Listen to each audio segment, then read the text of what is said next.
Welcome back everyone. आज के हम वीडियो में हम आगे प्रोसीड करते हैं जहां से हमने लास्ट क्लास में लीव किया था, that is about your Kotlin language. Last class में हमने पढ़ा था वेरिएबल्स कैसे डिक्लेयर करते हैं, डेटा टाइप्स को कैसे इम्प्लीमेंट करते हैं, जो कि जनरल हमें जैसे जावा या सी में पढ़ते हैं उस तरीके से प्रेजेंट नहीं था। बट फिर भी कहीं ना कहीं हम उसका यूज करना मैंडेटरी है था, तो हम उसे इम्प्लीमेंट कर पा रहे हैं यहाँ पे। राइट। सो नेक्स्ट हम यहाँ से प्रोसीड करेंगे towards my next topic, that is operators, जो कि नॉर्मल सी जावा में पढ़ते हैं। लेकिन अगेन ऑपरेटर्स के बारे में मैं आपको यहाँ पे ज़्यादा डेफिनेशन नहीं दे रहा हूँ, बिकॉज जनरली हमें फोकस करना है it is towards your application development. ऐसा नहीं है कि मैं बहुत सारी चीज़ें टॉपिक स्किप कर रहा हूँ, इसका ये मतलब हुआ कि हम आपको रेडी कर रहे हैं ताकि आप एप्लीकेशन डेवलपमेंट में जंप कर सके जल्दी से जल्दी। लेकिन कहीं ना कहीं उनका यूज आएगा, और अगर उनका यूज आता है तो ऑब्वियस सी बात है कि फ्यूचर में हम उसे आपको वहीं पे समझा देंगे जहां पे उनकी जरूरत होगी। So let's proceed from here. चलो कुछ ऑपरेटर्स के टॉपिक्स भी हम यहाँ पे कवर कर लेते हैं। पूरा तो नहीं करवा पा रहा हूँ यहाँ पे, लेकिन हम कुछ ना कुछ तो करेंगे। जैसे कि प्लस माइनस कैसे करते हैं, बाकी आपने पढ़ा होगा, arithmetic, relational, logical, bitwise, shift operator and blah blah blah. So we are going to just focus here कि हम किस तरीके से यूज करेंगे। हमने ऑलरेडी यहाँ पे वेरिएबल्स लिखा हुआ है, so I am just going to delete all these things and let's start. अच्छा, मैं यहाँ पे सेम प्रोजेक्ट पे काम कर रहा हूँ, सेम फाइल पे। अगर आपको नया चाहिए you can just go to this package, right click करो, न्यू, एंड न्यू में कॉटलिन क्लास क्रिएट करिए।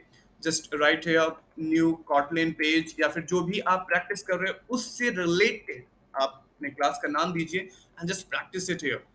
So you can just create it and you can सी आपके यहाँ पे एक क्लास क्रिएट हो चुका है जहाँ पे आप प्रैक्टिस कर सकते हो। सो बेटर रहेगा क्योंकि आप सीख रहे हो तो आप सबको अलग अलग फाइल्स में रखिए। Right. So just do like that. मैं यहाँ पे सेम ही पेज पे कर दे रहा हूँ। सो व्हाट्स नेक्स्ट हियर कि मैंने इन्हें डिलीट किया and let's begin from the beginning here. तो सपोज मुझे क्या करना है, हमें डेटा टाइप डिक्लेयर करने आता है, वेरिएबल्स डिक्लेयर करने आता है, and let's go for the operator here. तो ऑपरेटर की बात करें तो ऑपरेटर में सब एग्जांपल जैसे अरिथमेटिक ऑपरेटर होता है, तो var x is equal to 5 लिया, एंड देन हमने यहाँ पे लिखा var y is equal to 7, and then अगर मुझे ऐड करना था तो ऐड करने के लिए क्या करते हैं, var z is equal to x plus y, and done. अब हमें सिंपली क्या करना है, okay sorry, here it will go x, and then we can simply print this thing here, that is print z। हमने यहाँ पे print कर दिया and that's it, that's done। now remember how to execute my application here। simple, यहाँ पे green button पे click करते हैं, run your main activity here, and Gradle build running। now let's just wait here, देखते हैं ये कितनी देर तक प्रोसेस करता है। दिस इज नॉट एग्जैक्टली कि जितना मेरा टाइम कंजप्शन ले रहा है उतना आपका भी टाइम कंजप्शन लेगा। इट टोटली डिपेंड कि आपका लैपटॉप का स्पीड कितना है। ऐसा नहीं है कि मेरा लैपटॉप का स्पीड कम है, बट एक्चुअली बहुत ज़्यादा टास्क परफॉर्म करने के बाद थोड़ा सा स्पीड स्लो हो जाता है। So we can just wait for our result. Till then, let's discuss something that is कि जैसे हमने पढ़ा था जावा में ऑब्जेक्ट ओरिएंटेड प्रोग्रामिंग लैंग्वेज तक मूव करने के लिए। जैसे ऑब्जेक्ट ओरिएंटेड प्रोग्रामिंग के लिए क्या चाहिए, classes, object, inheritance, polymorphism, abstraction and encapsulation. Right. But उससे पहले हमें ऑपरेटर्स, अच्छा ऑपरेटर्स के बारे में मैं कंप्लीट डिस्कशन आपको यहाँ पे नहीं दे रहा हूँ, क्योंकि ऑब्वियस सी बात है कि मुझे यहाँ पे ज्यादा टाइम कंजप्शन नहीं लेना है, जल्दी जल्दी मुझे ऑब्जेक्ट ओरिएंटेड प्रोग्रामिंग कॉन्सेप्ट को समझना है। And the reason behind it कि क्योंकि जो हमारी एडवांस टॉपिक्स होती हैं उनमें ज्यादातर हम लाइब्रेरीज को यूज करते हैं, और लाइब्रेरीज को यूज करने का मतलब कि क्लासेस को कॉल करोगे, पैकेजेस को कॉल करोगे, मतलब पूरा का पूरा ओप्स कॉन्सेप्ट आता है ना। तो जल्दी जल्दी हम उन चीजों को सीखें एंड एंड्रॉइड एप्लीकेशन डेवलपमेंट पे मूव कर सके। And now you can see here कि हमारा यहाँ पे आउटपुट आ चुका है, obviously that is 5 plus 7 equal to 12। And now you can go for all of the things, arithmetic operator, relational, logical, bitwise, shift operator, binary operator. Right. So जितना भी operators है आपने सी या जावा में पढ़ा है, उन सब का प्रैक्टिस आप यहाँ पे कर सकते हो एंड मास्टर करिए अपने आप को। देखिए कि कौन सा यहाँ पे परफॉर्म कर सकते हो, कौन सा आप नहीं कर सकते हो। Right. Okay, so that's it. That's my answer here. That's 12. And this is how you can use your operator. But I'm not just focusing on operator here. इस क्लास में जो बेसिक हम फोकस कर रहे हैं that is towards our function declaration, कि किस तरीके से फंक्शंस आप बनाते हो, बिकॉज ऑब्वियस सी बात है कि उस फंक्शंस का बहुत ज्यादा काम आने वाला है ना। क्योंकि हम कोई भी प्रोग्रामिंग करते हैं तो उसे मॉड्यूलर प्रोग्रामिंग बनाते हैं, दैट इज मॉड्यूल्स, छोटे छोटे मॉड्यूल्स में, पार्ट्स में डिवाइड करते हैं, that will be very easy to handle, है ना। जैसे कैलकुलेटर बनाते हो तो कैलकुलेटर में ऐड का फंक्शन अलग बना दिए, मल्टीप्लिकेशन का फंक्शन अलग बना दिए, डिवीजन का फंक्शन अलग बना दिए। तो कुछ थिंग इज कि क्या हम system that is user defined function declare कर सकते हैं, क्योंकि यहाँ पे तो सिर्फ मेन फंक्शन है ना। जैसे फॉर एग्जांपल मान लीजिए कि कैलकुलेटर का ही एग्जांपल लेके चलते हैं, तो कैलकुलेटर के लिए आपको ऐड फंक्शन की जरूरत है, मल्टीप्लिकेशन की जरूरत है, डिवीजन की जरूरत है ना। सो लेट्स गो फॉर एक छोटा सा प्रोग्राम बनाते हैं। सपोज करो कि यूजर को सिलेक्ट करना है कि कौन सा वो कोर्स सिलेक्ट करे, जैसे Java, Kotlin, application development, web development, Python, data science, machine learning, है ना।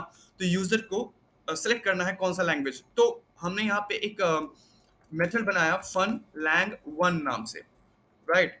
और यहाँ पे हमने प्रिंट करा दिया, that is print here, suppose मैंने यहाँ पे लिखा Python, okay. And similarly I am just copying paste, आप भी कॉपी पेस्ट मत करना, आप बेटर होगा कि आप खुद से लिखिएगा, लिखोगे तो आपको ज्यादा चीजें समझ में आएंगे। अच्छा, एक और बेनिफिट यहाँ पे कि जब कभी भी आपको एंड्रॉइड स्टूडियो में कोई भी एरर आता है, या फिर मोस्ट ऑफ द सॉफ्टवेयर जितने भी इंटेलिजेंट हैं सॉफ्टवेयर्स हैं, एक्चुअली इंटेलिजेंट सॉफ्टवेयर्स जो हमारे हैं, वो आपको खुद ही डिटेक्ट कर लेते हैं कि प्रॉब्लम क्या है और उसका आपको रिजोल्यूशन बताता है। जैसे यहाँ पे कभी भी आपको रेड लाइंस आए तो आप सिंपल वहां पे कर्सर लेके जाइए and it is saying conflicting overload, है ना, कि आपने एक फंक्शन ऑलरेडी लैंग वन नाम से डिक्लेयर किया है, आप दोबारा उसी नाम से कोई दूसरा फंक्शन डिक्लेयर नहीं कर सकते। तो मैंने यहाँ पे लैंग टू कर दिया एंड यहाँ पे लिख दिया जावा। सिमिलरली हमने यहाँ पे एक और पास कर दिया, दैट इज लिख दिया से language three and let's go for your Kotlin, done. So यहाँ पे हमने तीन फंक्शंस बनाए हैं, तीन लैंग्वेजेस सिलेक्ट करने के लिए बनाया है कि आपके हमारे जो स्टूडेंट्स हैं, हमारे जो एम्प्लॉय हैं, वो कौन सा लैंग्वेज सिलेक्ट करते हैं। द क्वेश्चन इज कि अब यहाँ पे आप मेन फंक्शन में कैसे आप इसे कॉल करोगे। तो रिमेंबर सी या जावा में हमने पढ़ा था इफ एल्स कंडीशन की हेल्प से आप यूजर को सिलेक्ट करा सकते हो, है ना। इफ एल्स कंडीशन, अच्छा मैं जंप कर जाऊंगा अगेन ऑब्जेक्ट ओरिएंटेड प्रोग्रामिंग में, दैट इज कि मैं स्किप करूंगा आपका कंडीशनल स्टेटमेंट हो गया, फॉर लूप्स वगैरह यूज करना, व्हाइल लूप वगैरह यूज करना। तो ऐसा नहीं है, आपको भी यहाँ पे प्रैक्टिस करना पड़ेगा। अच्छा, थोड़ा बहुत आपको शो कर दूंगा कि डिफरेंसेस क्या होंगी, जो जावा में पढ़ा था और आप कॉटलिन में पढ़ रहे हो, उन दोनों में क्या डिफरेंसेस हो सकती हैं।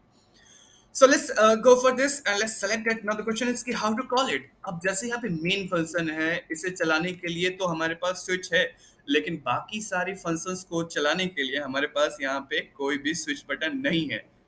तो कैसे कॉल किया जाए। तो remember something called actual parameter, sorry not actual parameter, but यहाँ पे क्या है कि दैट इज की फंक्शन कॉलिंग। क्या फंक्शन को कॉल कैसे करते हैं, तो हमने यहाँ पे लिखा lang one and now you can see here कि lang one is directly called. Now let's try to run this application. अगर रन मेन एक्टिविटी करते हैं and you can see here कि आपका पाइथन प्रिंट हो गया। सिमिलरली जो भी आप लैंग्वेज को कॉल करोगे that will be printed. But मैंने क्या कहा था कि यूजर को सिलेक्ट कराना है, तो यूजर को सिलेक्ट कराने के लिए आप जो सिंपल आप प्रोग्राम बनाते हो with the help of conditional statement, either if case, switch case. Okay, Kotlin में देख लेंगे स्विच केस होता है या नहीं होता है, या फिर अगर नहीं होता है तो उसका रिप्लेसमेंट क्या है, that is also more important. तो before moving to your these differences, हम आपको ऑब्जेक्ट ओरिएंटेड प्रोग्रामिंग पहले कॉन्सेप्ट्स को समझा देंगे और उसके बाद जो भी डिफरेंसेस हैं मैं आपको उनमें क्लियर कर दूंगा। ओके, सो अगर लैंग टू प्रिंट करोगे तो लैंग थ्री प्रिंट करोगे तो आपका अकॉर्डिंगली आपका फंक्शंस कॉल। अच्छा, एक चीज और देखो कि देखो हमने लैंग वन को कॉल किया है, लैंग टू को कॉल किया, लैंग थ्री को अभी कॉल नहीं किया है एंड इट्स प्रिंटेड। अच्छा, स्लैश एन वगैरह खुद से लगा देना। लैंग थ्री को कॉल नहीं किया है यहाँ पे तो वो ग्रे कलर में दिखा रहा है। तो जो अभी हमारा एंड्रॉइड स्टूडियो कलर कॉन्फ़िगरेशन है उसके अकॉर्डिंग कोई भी अगर कीवर्ड अगर आपका ग्रे कलर में दिखाई दे रहा है, तो इसका क्या मतलब हुआ? इसका ये मतलब हुआ कि that line is not being called. अच्छा, अगर मैं कर्सर यहाँ पे लेके जाता हूँ तो देखो हिंट दे रहा है कि function lang 3 is never used, isn't it? That's a very good thing कि आपका ये जो सॉफ्टवेयर है आपको हेल्प कर देता है कि आपने क्या गलती करी है। Right. So this is how you can call your functions and declare other function that is user defined function. Now, अगर मैं पैरामीटर्स की बात करूं तो पैरामीटर्स में आपका हमने यहाँ पे लिख दिया var x। क्वेश्चन इसकी क्या यहाँ पे var x आ सकता है? नहीं, var x नहीं आ रहा है। So now the question is कि var x को कैसे डिक्लेयर किया जाए, दैट इज कि पैरामीटराइज्ड फंक्शंस कैसे बनाया जाए। तो पैरामीटराइज्ड फंक्शंस बनाने के लिए हमने यहाँ पे लिखना पड़ेगा x, एक वेरिएबल दे दिया ना। तो क्वेश्चन इज कि क्या ये अभी भी एक्सेप्ट कर पा रहा है? नहीं कर पा रहा है। So what is the reason behind that? Reason ये है कि आपने यहाँ पे x तो लिख दिया, लेकिन what it is saying, a type annotation is required on a value parameter. Missed a type मतलब कि आपको अपने वेरिएबल का टाइप पास करना पड़ेगा। रिमेंबर कि हमने तो कहा था कि डेटा टाइप की जरूरत नहीं है, लेकिन यहाँ बिना डेटा टाइप के तो आप पैरामीटर ही पास नहीं कर पा रहे हो। इसका मतलब हुआ कि हमें डेटा टाइप पढ़ना पड़ेगा, ऐसा नहीं कि आप उसे स्किप कर सकते हो। सो हमने अभी लिखा x colon int and now you will see here कि इट इज एक्सेप्टेड, है ना। सो अब यहाँ पे हमने लिख दिया, दैट इज यू कैन सी है कि हम जब फंक्शन को अपने कॉल कर रहे हैं तो फंक्शन को कॉल करने के टाइम पे हमें एरर दे रहा है।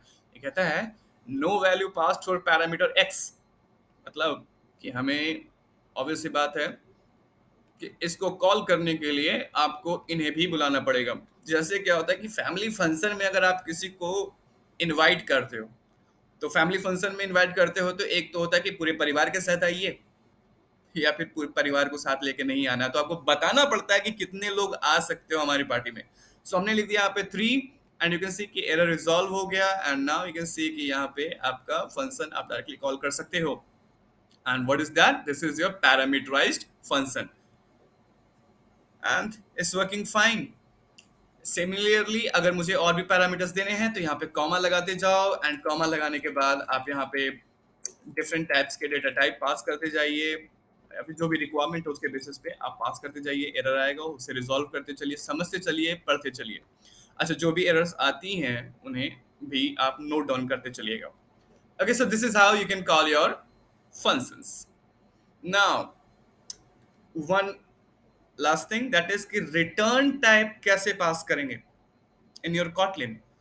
तो रिटर्न टाइप में कैसे, पहले इसको तो जैसे कि सॉरी हम रिटर्न करते थे, तो रिटर्न स्टेटमेंट तो पॉसिबल है। यहाँ पे हमने यहाँ पर रिटर्न कर दिया सपोज एक्स प्लस वाई में भी, कि आपका ये जो फंक्शन है ये आपको क्या कर रहा है कि रिटर्न कर रहा है एक्स और वाई को ऐड करके आपको प्रोवाइड कर रहा है।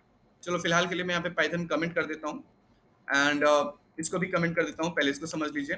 एक्स प्लस वाई मैंने रिटर्न कर दिया, मतलब कि जो ये फंक्शन है मेरा और इसको मैंने ऐड कर दिया। एक्स प्लस वाई जो मेरा फंक्शन है वो क्या रिटर्न कर रहा है कि एक्स और वाई की दोनों की वैल्यू को रिटर्न करके दे रहा है, मतलब ऐड करके दे रहा है। अब देखो यहाँ पे एरर आ गया क्योंकि मेरा ऐसा कोई फंक्शन है नहीं, तो हमने यहाँ पे ऐड लिख दिया, but still there is a problem क्योंकि एक्स और वाई को भी वैल्यू पास करना पड़ेगा। तो हमने लिख दिया 3,5, but still there is some problem.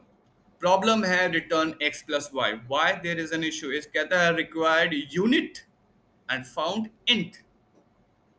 अब इसका क्या मतलब हुआ कि देखो आप इस फंक्शन को अभी तक कॉल कर रहे थे, जैसे रिमेंबर जैसे आपने पढ़ा था जब फंक्शंस पढ़ते हो सी या जावा में, तो आपने पढ़ा था कि एक होता है वॉइड और दूसरा होता है रिटर्न टाइप पास करना।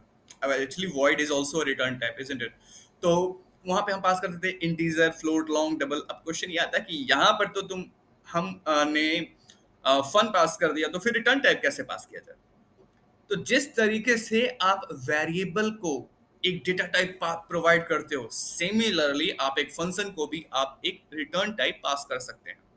तो एक क्वेश्चन लिख लीजिए, what is the difference between data type and return type? This is not limited to Kotlin, this can be asked in any of the languages. Okay, so हमने यहाँ पे कैसे पास करना है, कैसे लिखे हो वेरिएबल, कोलन देके और डेटा टाइप पास किया। सिमिलरली यहाँ पे आपको क्या करना पड़ेगा, आपने यहाँ पे कोलन दिया एंड रिटर्न टाइप पास कर दो। क्या रिटर्न करना है? INT, क्योंकि हमारा x प्लस वाई क्या होगा, that will B return, that is integer type return. तो अगर इंटीजर टाइप का रिटर्न कर रहा है वैल्यू, तो इंटीजर टाइप का रिटर्न कर दीजिए, and x plus y return कर दिया। अच्छा चलो, अब इसको रन करेंगे तो क्या होगा? रन करेंगे तो रन तो हो जाएगा, है ना, कंपाइल ना कंपाइलेशन इश्यू ना रन टाइम इश्यू, बट क्या है कि ब्लैंक आ रहा है। वाई वल ब्लैंक? क्योंकि हमने यहाँ पे तो कुछ प्रिंट किया ही नहीं। जब हम किसी को कॉल करते हैं, तो कॉल करते हैं तो उसे देखो यहाँ पे प्रिंट तो हमने किया नहीं, एक्स प्लस वाई का वैल्यू मुझे क्या चाहिए था?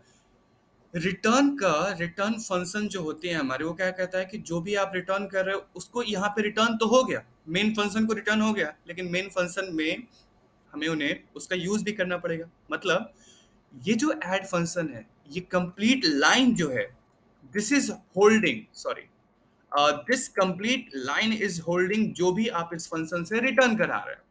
सो क्या करना पड़ेगा? हमें इसे प्रिंट करना पड़ेगा। सो या तो अब एक वेरिएबल में स्टोर करके इसे आप अगर फ्यूचर में उसका यूज आना है तो कर सकते हो, नहीं तो हमने क्या किया, इसे प्रिंट स्टेटमेंट में ही लिख दिया, या फिर एक वेरिएबल के अंदर आप डिक्लेयर कर, आई मीन कि इनिशियल क्या बोलते हैं उसे, दैट इज की वैल्यू पास करके और आप उसे प्रिंट करा सकते हो। So we have done it, now we can see. अगर इसे रन करते हैं तो रन करने पे आपका ये प्रिंट हो गया। सो this is all about your function, right? So that's done. अच्छा, एक और था सी या जावा में, दैट इज रिकर्सिव फंक्शन। तो आप रिकर्सिव फंक्शन के बारे में भी पढ़िए। अच्छा, फिलहाल अभी मैं अभी उसके बारे में नहीं बता रहा हूँ, अगेन स्किपिंग द पार्ट, क्योंकि मैं आपको सी लैंग्वेज या जावा नहीं पढ़ा रहा हूँ, and that will take a long time. So no doubt एक बार ये एंड्रॉइड का ट्यूटोरियल कंप्लीट हो जाने दीजिए, उसके बाद हम आपको सी या जावा में जो भी प्रॉब्लम्स होंगे हम उन्हें भी रिजॉल्व करा देंगे, या फिर आप बताइएगा तो सी या जावा की क्लासेस सेपरेट आपको हम यहाँ पे ले देंगे, right? So that's it. Now this is all about your function की क्या डिफरेंसेस आई हैं आपकी सी में और जावा में, जो हमने पढ़ा था उसमें आपका यहाँ पे कॉटलिन। तो it will be very easy to understand अगर आपने सी या जावा पढ़ी हुई है। नहीं भी पढ़ा हुआ है तो कोई बात नहीं, जो उतना आपको कॉटलिन में पढ़ने को मिला उतना काफी है ना? सो दिमाग से वो चीजें हटा दीजिए कि हमने सी नहीं पढ़ा, हमने जावा नहीं पढ़ा, कैसे हैंडल करूंगा। ऑब्वियसली बात है कि everything is a language, and जो भी चीज हम यहाँ पे आपको सिखा रहे हैं उतना ही काफी है आपको मूव करने के लिए। और जो पार्ट्स हम स्किप कर रहे हैं उन्हें जहां पे भी हमारे एप्लीकेशन में रिक्वायरमेंट होंगी, हम वहीं पे उसे आपको बताते चलेंगे separately. Okay, so that's it from your functions in your Kotlin. क्या क्या पढ़ा हमने फंक्शन के बारे में, कि फंक्शन कैसे डिक्लेयर करते हैं, फंक्शन को कैसे कॉल करते हैं, फंक्शन में रिटर्न टाइप कैसे प्रोवाइड करते हैं, पैरामीटराइज फंक्शन कैसे बनाते हैं। So this is all we have covered in this video. Next class से हम ऑब्जेक्ट ओरिएंटेड प्रोग्रामिंग कॉन्सेप्ट्स शुरू कर देंगे, एंड बाकी आप तब तक खुद से पढ़िए ऑपरेटर्स के बारे में, एंड जो अभी हमने रिकर्सिव फंक्शन के बारे में पढ़ा था, बोला था, उसके बारे में पढ़िए, है ना? So that's it from Kotlin language, that is function. Next class से हम ऑब्जेक्ट ओरिएंटेड प्रोग्रामिंग कॉन्सेप्ट्स शुरू करने वाले हैं। So get ready for it. Till then, bye bye and best of luck.